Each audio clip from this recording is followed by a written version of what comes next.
おお、思ったより上がりますね。ちょっと待ってくださいね。21ミリですね。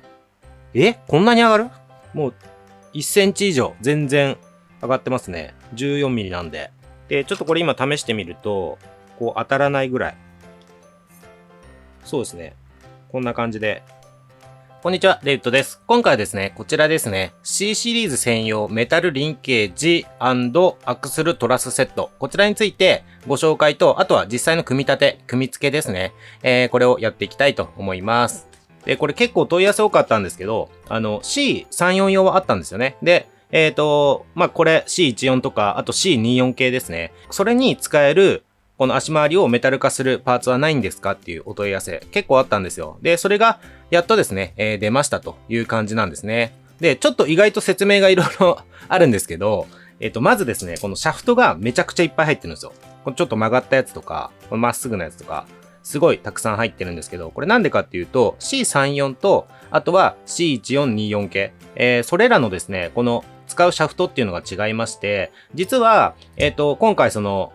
待望のっていうと大げさですけど、C1424 に使えますっていうのが出たんですが、実はこれ C34 にも使えるんですよ。で、その C34 にも使えるようにっていうので、シャフトがですね、その C1424 系に使う場合と C34 系に使う場合で、違うっていうので、それで、シャフトがたくさんついてきてるっていうような感じなんですね。で、実際使うのはもちろん、前4本、後ろ4本なんで、合計8本を実際に使うっていう形にはなりますと。で、あと、注意点っていうのも変なんですけど、C34 にもしこのパーツ使われる場合はですね、結構使わないやつもあって、これなんですね。このピロボール関係。これが C34 ってもともとついてるじゃないですか。なので、この辺は使わないと。で、逆に言うと C1424 系はこのピロボールですね、使うんですけど、ピロボール化も、できるっていう形になりますね。で、あと C34 で使わないのが、もう一つあって、これなんですよね。これが、サスペンションのショックアブソーバー。これですね、ここにショックがついてるじゃないですか。これの中にシャフトが入ってるんですけど、今もちょっと見えてますけど、これですね。ここの部分ですね。このシャフトが見えてると思うんですけど、これがですね、ピロボール化するにあたって、エンドがこれになるんですよ。で、これも C34 は最初からついてるんで、C1424 に使う場合はこれを使うんですけど、C34 では使わない。で、ちょっと前後しちゃったんですけど、さっきお見せした、これですね。これも C34 ではもうついてるんで、これがこうなるんですけどね。これも C34 の場合は使わないと。つまり、もしこれ C34 に使われる場合は、じゃあ何に使うのっていうと、このリンケージですね。リンケージ、左右にこれをつけるんですが、こうなるんですけど、このリンケージがメタルになりますよっていうので、このリンケージを使うと。で、あとは、このアクセルトラスですね。これ実はもう C34 用なんですよ。で C34 用を C1424 にも取り付けられるっていうような、これがパーツセットになるんですけど、C34 のノーマルだとこれ樹脂なんですけど、今回ついてるのはこれメタル製、金属製なんで、C34 にこのパーツを使う場合は、ここがメタルになるのと、リンケージがメタルになる。っていう、だけっていうとちょっとあれなんですけど、それだけと。なので、C1424 に使う場合は、これを結構ふんだんに、このパーツセットの内容ですね、ふんだんに使えるんですけど、ちょっと C34 に使う場合は、結構使わないパーツもあるっていうので、もちろんそれは予備としてお使いくださいという前提にはなるんですけれども、ちょっとそのあたりもですね、あらかじめご了承くださいという点になるかなと思います。はい。で、ちなみになんですけど、これ、メタルリンケージじゃないですか。で、C34 にこれを取り付けるっていう動画が、もう別の C34 専用のメタルリンケージっていうのが販売してまして、それの動画ももうすでに上げてあるので、もし今回このパーツセットをその C34 に組み付けるっていう場合は、もう本当にその動画をまんま見ていただければできるので、C34 にこれを取り付けるよっていう方はですね、ちょっと概要欄にリンク貼っておきますので、そちらの動画を見ていただければと思います。なので、ちょっと今回の動画ですね、もうあくまでも、実際これ使うんですけど、C14、あと、やり方は共通なんで C24 ですね、に取り付けるっていうのを前提にちょっとやっていきたいなと思いますので、よろしくお願いします。で、ちなみになんですけど、今回ですね、このパーツを C1424 に取り付ける場合はっていう話なんですけど、もう一個メリットがあって、車高がですね、ちょっと上がります。C34 に取り付ける場合は全く変わんないんですけど、C1424 に取り付ける場合は、ちょっと車高が上がると。で、これメリットに感じる方がやっぱり多いと思うんですけど、一応ちょっと、これから組み付けていく前にですね、ちょっと計測しやすいところで簡単にですね、車高がどれぐらい上がるかっていうのも、合わせて比較してみようかなと思います。じゃあちょっとこのタイヤとフェンダーの間のここの長さですね。ちょっとここを測っておこうと思います。ちょっと一応こんな感じで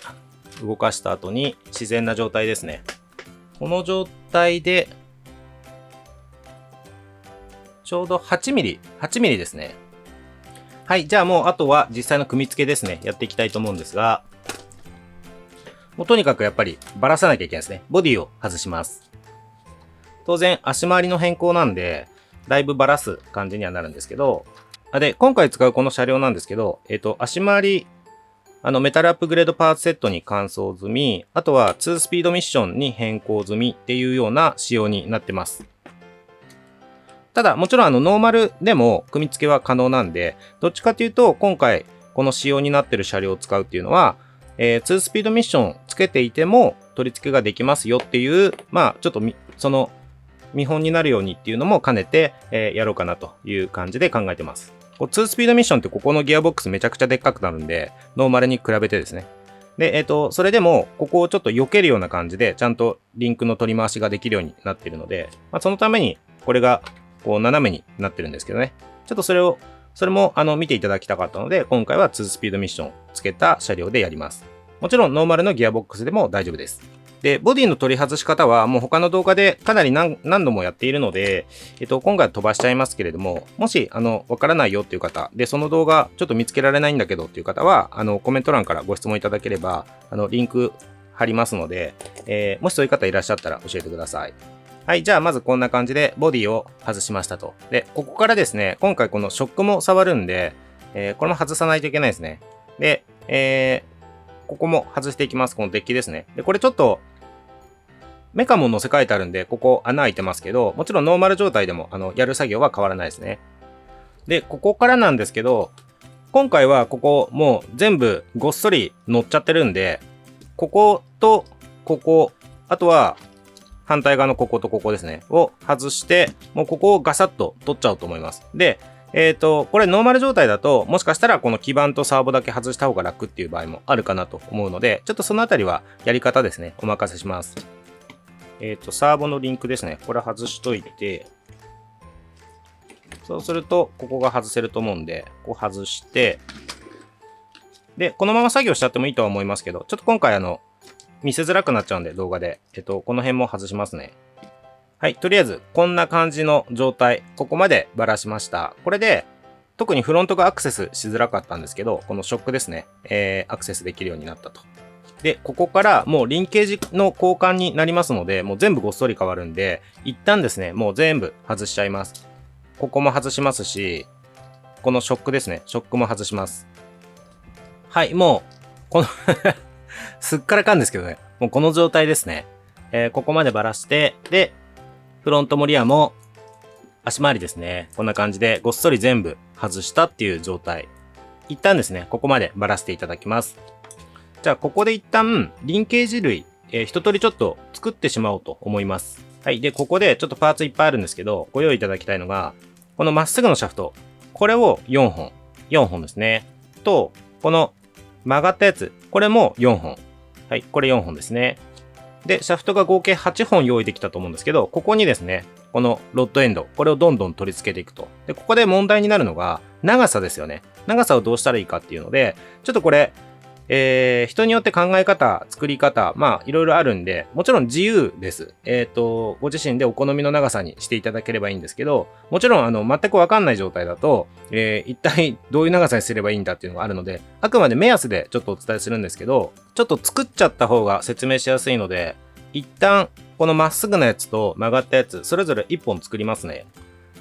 はい、組みました。こんな感じですね。こうまっすぐなやつと曲がったやつ、今1本ずつ組んだんですけど、ちょっと長さをお伝えするんですが、ちょっと今回ですね、2種類の長さをお伝えさせていただきます。おすすめとノーマルと変わらない長さ。で、おすすめって何かっていうと、ちょっと丈夫にするために、これ、リンクがですね、今回ちょっと短いんですよ。正直。で、ノーマルよりもちょっと短くした方が、ここが丈夫になるのと、あとストロークした時にですね、こう、サスペンションで実際稼働してストロークした時に、ちょこっと短めに組んでおいた方が、フェンダーにちょっと当たりづらくなるっていうのがあるので、おすすめは、ノーマルよりもですね、本当に若干なんですけど、短く組むっていうのがおすすめです。ただ、この辺の調整っていうのは人それぞれ、考え方、あとはその車両をどういう風に作るかっていうので変わってくるところですし、せっかくこれが長さ調整できるんで、そこはもちろんお任せするんですけど、ちょっと今回はおすすめの長さとノーマルと変わらない長さっていうのでお伝えさせていただきます。で、おすすめの長さプラス1ミリがノーマルと変わらないっていう風に認識していただければ大丈夫なんで、それで、ご紹介させていただくんですけど、まず、これ、ロアアームですね。組んだ時に下に来るんで、これロアアームになるんですけど、このまっすぐなやつがロアアームで、これは、ここで測った時は 30mm がおすすめ。で、ノーマルと変わらないのは 31mm になります。内々、中と中で測った時ですね。で、外で測った時は 64mm になります。おすすめが 64mm。で、ノーマルと変わらないようにしたいよっていう場合は 65mm ですね。になります。はい。で、こっちがちょっとへの字になってるんで、計測若干難しくなるんですけど、おすすめは、この内々で測ったとき、なるべく真ん中ですね。こういう感じ。こういう感じで測ったときに、36mm。36mm が内々で測ったとき、おすすめですね。なので、ノーマルと変わらないようにしたいよっていう場合は 37mm で組んでください。これ、外で測るとどうなるかっていうと、ちょっとこんな感じで測りますね。これで測ったとき。これで測ると、70mm。70mm になります。で、おすすめが 70mm なんで、ノーマルと変わらないようにしたいよっていう場合は 71mm になるということですね。で、これをそれぞれ4本ずつ作ってください。で、今回のこのリンケージ組むとき、ちょっと注意していただきたいのが、極力左右のねじ込み回数をですね、合わせてほしいんですね。ここから、本格的に締まっていくよっていうところがあると思うんで、そこから1、2、3、4、5みたいな感じで。なんでかっていうと、ちょっとあんまり長さに余裕がないので、片方締め込みすぎると、さっきの長さに合わせようとしたときに、もう片方が全然締め込みが足りなくなっちゃって、場合によってはスポッて抜けちゃう場合があるんですよ。なので、今回このリンケージに関しては、通常のこういうパーツ組むときに比べて、ちょっとより慎重に、こう、1、2、3、4、5。こんな感じでですね、より慎重に両方同じ回数で締め込むっていうのをちょっと意識していただきたいなと思います。で、こう測ってみて、今ちょっと 2mm 長いんですけど、70、72なんで。で、この場合も、両側ですね。1、2、3。1、2、3。みたいな感じで、同じ回数、なるべく同じ回数で締め込んでいただくと。で、こう測って、これは70か。72。まあ、微調整の時は片方だけ回すでもいいんですけどね、全然。なるべく同じ回数にすると。はい、今微調整してちょうど70になったんで、これで2本目が完成ですね。こんな感じで、どんどん、それぞれ4本ずつですね、組み立ててください。はい、こんな感じで、への字の方ですね。これが4本。で、このまっすぐのやつですね。これが4本。これが組み立てができましたら、今度はですね、ショック。これの準備をしていきます。で、外していくんですけど、後でも、このアクセルトラス、これも交換しちゃうんで、一旦ここから全部ごそっと取っちゃっていいんじゃないかなと思います。はい、こんな感じで、アクセルトラスごと、今回は取っちゃいました。で、ここから、ここですね。ここを外して、で、ショックですね。これが取れると。これを全部4つ外します。はい、こんな感じで4つですね。全部外したら、今度は、これをですね、このシャフトを変えていきたいんですよ。これが付属してたと思うんで、これに変えていくんですね。で、変え方なんですけど、まずこれをばらすんですね。で、ばらすときに、ここ外すんですよ。ここはちょっと無理な力を加えると折れてしまうことがあるので、ちょっとそこは慎重に、これですね、これを外してください。そうするとバネが出てくるんで、このバネを外して、で、この中ですね、プラスネジになってるんで、プラスドライバー突っ込んでもらって、で、こう回すと、ここが外れるんですね。ここが。こんな感じで。でこれが外れると、このシャフトが出てくるんで、ちょっと似てるんで、混ざらないように気をつけてくださいね。この、これから使うやつとこれが似てるんで。で、見分け方としては、もともと入ってたやつが太いです。この太いやつはもう避けといて、で、こっちの細い方に変えていくんですけど、ちょっとここで若干残念ポイントがあるんで、事前にお伝えしておきたいんですけど、もともと入ってたシャフト、これ太いんですよね、ちょっと。で、それに対して、新しく入れるシャフトがちょっと細いんで、ここのガタが増えます、これが。ちょっとそれだけご了承ください。ちょっと残念なんですけどね、この、なんか、頼りない感じになっちゃうんで。ただ、動き若干自由度が増すんで、意外と足が動くようになるんですけど、ただちょっと見た目的にあんまり気持ちのいいもんじゃないんで、ちょっとこうなっちゃいますっていうのは、あらかじめご了承くださいと。この辺もなんか改善できるやり方がまた、ご紹介できるといいなと思ってるんですけど、ちょっと今回はですね、このまま進めていきます。で、今度、このエンドをですね、このピロボールに対応した、さっきと一緒ですけどね、ものは一緒ですけど、さっきのリンケージに使ったやつと同じやつなんですけど、これをですね、こう取り付けていきます。で、また同じですね、こうプラスドライバー突っ込んで、で、ここを回す。そうすると、ネジなんで、こう入っていきますよね。で、ここにネジ山が切ってあると思うんですけど、これがちょうど見えなくなるかならないかぐらい。こんな感じですね。これぐらいで、止めておくようにしてください。そしたら元に戻すだけですね。こうバネ入れて、で、このキャップをまた閉めると。で両側爪になってるんで、そこですね。しっかりパチッパチッと入ったかっていうのを確認していただいて、これで1個完成ですね。元々の C1424 のサスペンションっていうのは、このエンドがネジで留めるやつなんですけど、これでピロボール仕様になったっていう感じですね。で、これをあと3本作ります。で、ちなみにこの締め込みの量なんですけど、あんまりオフィシャルでご案内するのはどうかと思うんですけど、一応参考までに個人的なって感じでご紹介するんですけど、ここをさっきネジ山がちょうど見えなくなるぐらいまで締め込みましょうって言ったんですけど、これをですね、ちょっと控えめにしてねじ込み具合を、こう例えば1ミリぐらい、もうちょっとか、これぐらい出た状態、このネジ山の部分ですね。こうするとその分だけちょっと車高が上がります。ただねじ込みの量が減っちゃうんで、強度的な不安が出てくるっていうので、ちょっとそこはご了承の上で、やる場合はですね、やっていただきたいんですけど、こう締め込んでいって、推奨はもちろんこのネジ山がちょうど隠れるぐらいまでなんですけど、どうでしょう、半回転、1回転、そうですね、1回転ぐらい回すとこれぐらい出るんですけど、これで1ミリぐらいですね、車高を稼げるっていう、一応そういう技も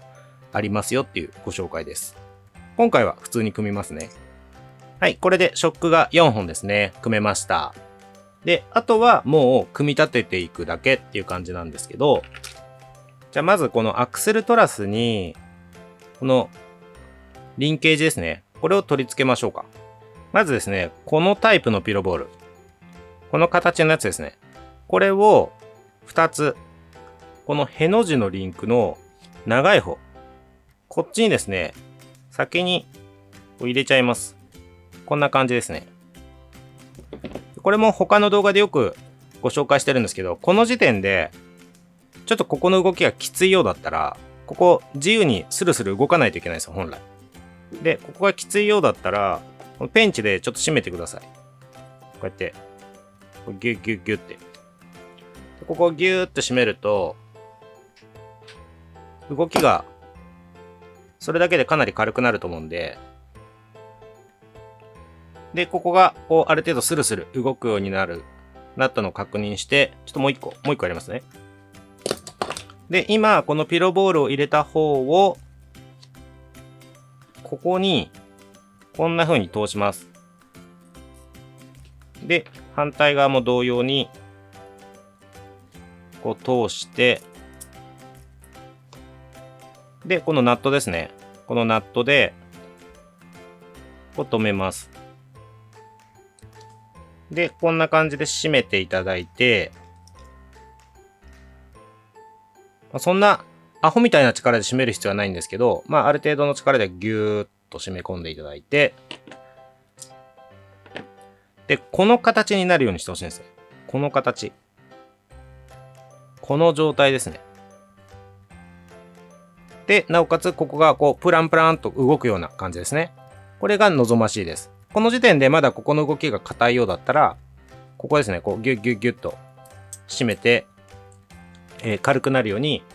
ちょっと頑張ってですね、調整をしてください。で、こんな感じで自由に動きますよっていう状態になったら、アッパーアームはですね、これで OK と。で、今度ロアアームなんですけど、一旦これ先につけちゃいましょうか。この玉が2個繋がってるようなやつ。これをここに取り付けます。ここに締め込んで、で、もちろん反対側もですね、反対側も取り付けます。で、ローアームはこのまっすぐなやつですね。まっすぐなやつを2個目の玉まで入れます。こんな感じですね。で、これ、行き過ぎると、こっちに外れちゃうんですよ。ここまで行くと行き過ぎなんで、ここですね。ここにうまく玉にはまってるよっていう状態。このようにしてください。で、ここでも、ある程度プランプランにしたいんで、これちょっと自重で落ちないんで今。これもですね、さっきと同じですね。ここをギューッと締めてあげると、こんな感じでプランプランになるんで、この状態にしてください。で、反対側も一緒ですね。2個目に入れて、きついようだったら、締めると。ギューッ、ギューッと握るんですよ。ギューッと握ると、こんな感じで、プランプランになるんで、この状態が望ましいですね。これちょっと個体差あるんで何とも言えないんですけど、たまにですね、かなり強い力で締めないと、ここまでならないことがあるんで、ちょっと当たり外れがあって申し訳ないんですけど、すごいきつい場合は、もう、ギューッと強く、締めてください。ペンチでほんとギューって握るだけなんですけど、それで軽くなるんで。で、これで、1個完成と。で、これをですね、もう1個作ってください。はい、これでもう1個できたんで、前後ですね、完成と。で、ここから、もう大体わかると思うんですけど、リア、フロント、それぞれですね、アクセルトラスをここにつけるという感じですね。で、ここから元通りにするだけなんで大丈夫だと思うんですけど、一応、普通に組み立ててる場合は、この向きですね。アクセルを、後ろから見たときに、赤いこの玉の部分、これが左に寄ってる状態。これが普通ですね。ちょっとスペシャルトルクシングルギアボックスとか、あの辺使ってるとまた変わってきたりするんですけど、普通はこの向きなんで、ちょっと、ご自身の車体に合わせて、組んでいただくしかないんですけど、普通はこの向きですね。で、この時にですね、もしお持ちであればでいいんですけど、2.5 ミリのドリルで、ここ通していただくと、組み立てがですね、すごい楽になります。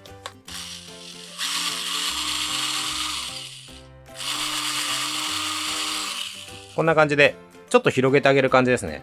そのままだと、ちょっとネジがきつくなっちゃうんで、2.5 ミリだとここスルスルになるんで、楽です。もちろんなければ全然そのまま組み立てていただければ大丈夫なんですけど、もしお持ちだったら、2.5 ミリのドリルでここ通しておくと。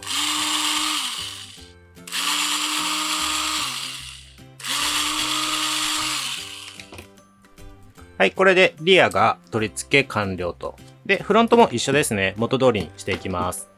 はい、これでフロントとリアですね、組み付けができましたと。で、ここからもうシャーシに取り付けていきたいんですが、シャーシ側のピロボールですね。これを付けておかないと、もちろん取り付けができないので、ここから、シャーシのピロボールですね、を取り付けていきます。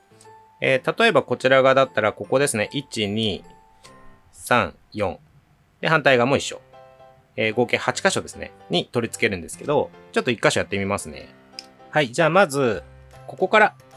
取り付けてみますね。こんな感じで、裏側から外に向けて差し込みますと。で、このナットですね。このナットを使って止めるだけですね。で、普通の六角だとちょっとアクセスしづらいと思うので、できれば、ボールポイントですね。ボールポイントの六角の2ミリ。で、押さえながら、こちら 5.5mm のナットなんで 5.5mm で締め込んでいくと。で、もし、ボールポイントとか、ないよっていう場合は、こんなのがついてると思うので、これを使って締め込んでください。で、ちなみにこの付属のピロボールなんですけど、ちょっと特殊な形になっていて、2段付きになってるんですよ。なので、今までの C34 に使われているピロボールとか、あとメタルアップグレードパーツセットですね。あれに含まれるような、ピロボールと、パッと見すごいそっくりなんですけど、ここは段付きになっているっていう違いがあるので、ちょっとそこはご注意ください。はい。で、あとは、もう、さっき言ってた4箇所ですね。に、どんどんこれを取り付けていきます。で、ここはまあ全部金属同士なんで、ある程度きつめに締め込んでいただいても大丈夫かなと思います。で、あとこのミッションのあたりとか、ちょっと取り付けがしづらい場合もあると思うので、その場合はですね、ここをこんな感じで、避けておいてあげると、作業がしやすいんじゃないかなと思います。いや、これすいません。作業進めてて分かったんですけど、このボールポイントでも、この付属の六角でも、アクセスできないとこありますね。ちょっとすいません。これ結局外さないと多分作業できないんで、ここですね。もうフレーム全部バラしちゃうのが早いかなと思います。こんな感じでもうバラしちゃって、で、この4箇所ですね。片側4箇所なんで、左右で合計8箇所になりますね。はい、失礼しました。というわけで結局左右こうバラバラにして、で、この合計8箇所ですね。8箇所をピロボールを取り付けたという状態です。で、ここから、また元に戻します。今回2スピードミッションのギアボックス使ってますけど、その場合はこの向きですね。この向きで、この2箇所を戻しますと。で、ここは取り付けないですね。ここのネジは、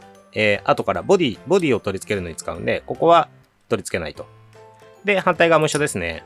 で、この時に、このピロボールですね。ピロボールが内側を向いてるようにしてください。はい、こんな感じですね。で、ここでもうこれを取り付けていきたくなるんですけど、さらにこのままですね、フロント、この辺りを戻しつつ、ここでですね、もう、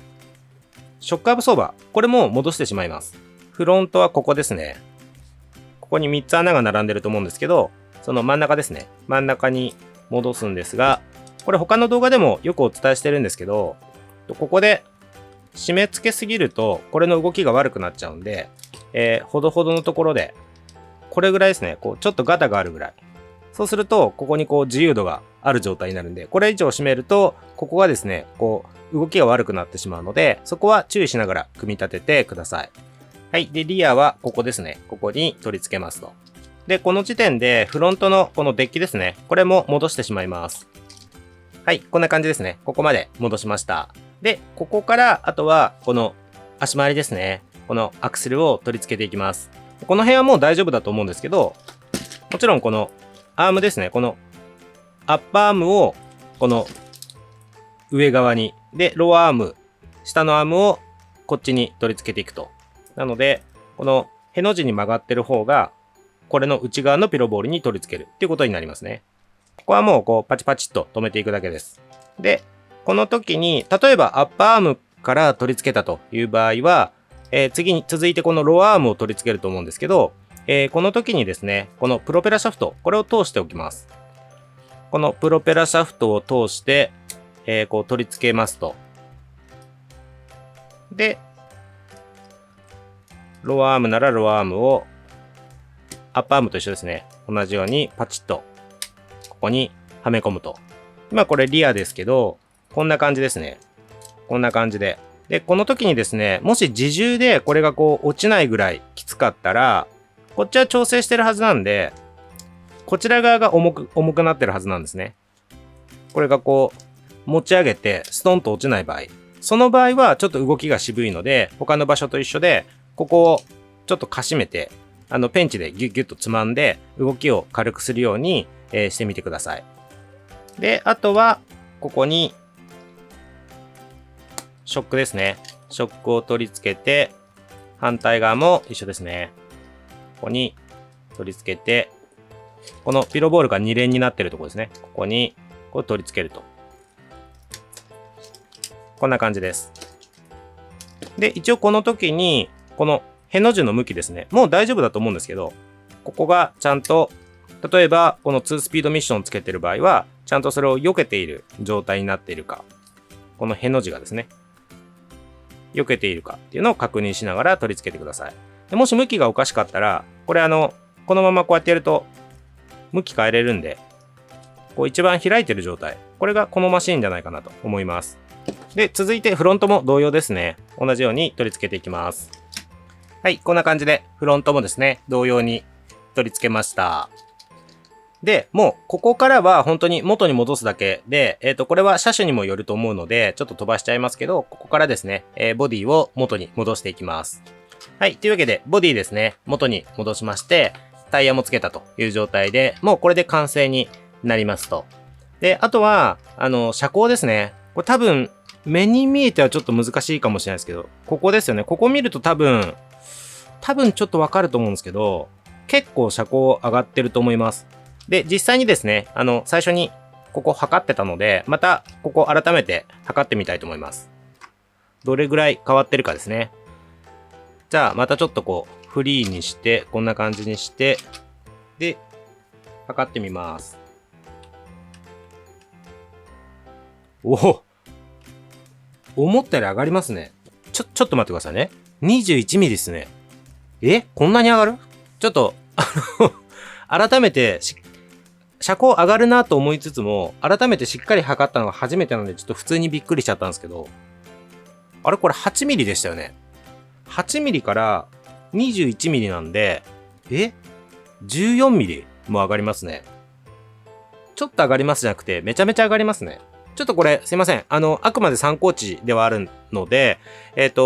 ずこれだけ上がりますっていうのはちょっと、車体とか、個体差とかも正直あると思うので、絶対これだけ上がりますっていうのはちょっと難しいんですけど、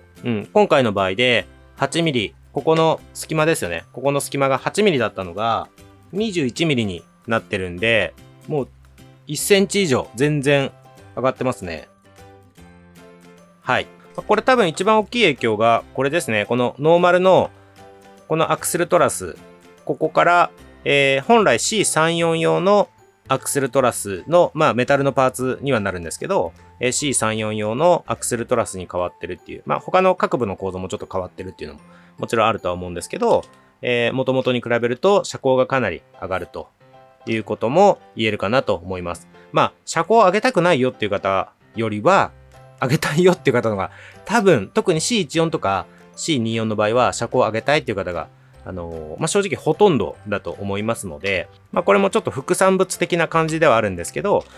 車高も上がるよっていういい効果が、同時に得られるかなと。もちろん、こんな感じで足回りが、メタル化されますので、もちろん見た目もかっこよくなりますし、強度的にもですね、信頼度が上がるというところで、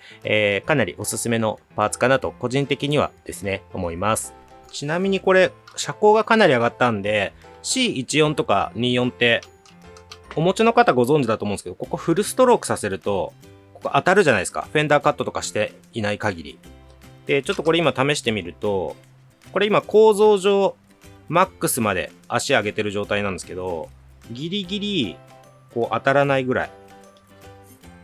そうですね。こんな感じで。ギリギリ当たるか当たらないかぐらいまで、今回の足回り変えただけで、行くようになってるんで、かなりいいですね。こんな感じです。ちょっと画面でどれぐらい上がったかって分かりづらいと思うんですけど、もともと多分これぐらいですよね。それが、これぐらいになってるんで、だいぶ上がってますね。はい。というわけで、今回の動画ですね、以上になります。もしちょっと、結構説明はしょっちゃったりしてるところもあったりしたかなと思うので、この辺がわかんないよとか、こういうところも知りたいよっていうところがあれば、ぜひコメント欄からですね、ご質問いただければと思います。では、今回の動画ですね、以上になります。ご視聴いただいてありがとうございました。